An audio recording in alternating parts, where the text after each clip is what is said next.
স্বাভাৱিক কথা এটা প্ৰধানমন্ত্ৰীৰ আগৰ কথাখিনি কি মই নাজানো পিছৰ কথাখিনি কি মই নাজানো আপুনি যদি মোক গোটেই কথাখিনি কয় মই তেতিয়া ক'ব পাৰিম কি কি কাৰণত প্ৰধানমন্ত্ৰীৰ কথাটো কৈছে নিশ্চয় ভাৰতৰ প্ৰধানমন্ত্ৰী নিশ্চয় তেখেতৰ এক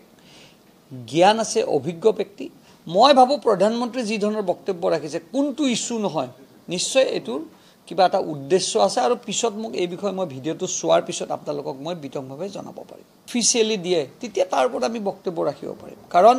অতুল বৰা ডাঙৰীয়া এই বক্তব্যটো ৰখা নাই এতিয়া মই কোৱা আৰু এজন দেশৰ ৰাজ্যৰ মুখ্যমন্ত্ৰীয়ে কোৱা বা দলৰ সভাপতি কোৱা পাৰ্থক্য হ'ব সেইকাৰণে মই ভাবো এইটো বিষয় লৈ পেলাই আৰু দুটা দিন হাতত আমাৰ সময় আছে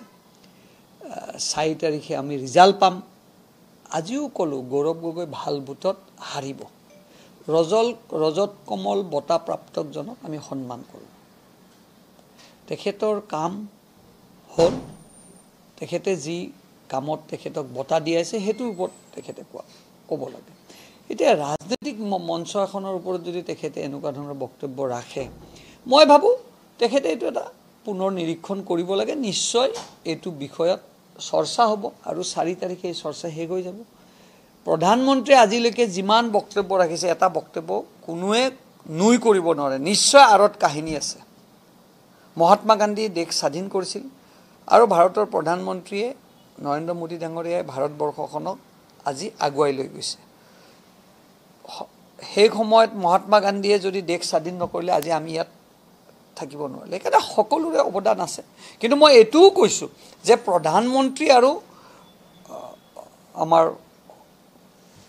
মহাত্মা গান্ধীক একেখন তৰাজুত মই ৰাখিব নোৱাৰো কাৰণ আমাৰ জাতিৰ পিতা মহাত্মা গান্ধীক আমি এটা ভগৱানৰ স্বৰূপ হিচাপে পাওঁ তে মই ভাবো এটো লৈ পেলাই বহুত কথা আজি মই ক'ব খোজা নাই কাৰণ মই ভিডিঅ'টোত ডিটেইল সোমোৱা নাই সোমালে মই আপোনালোকক কম বুলি আগতেও কৈছো থ্যাংক ইউ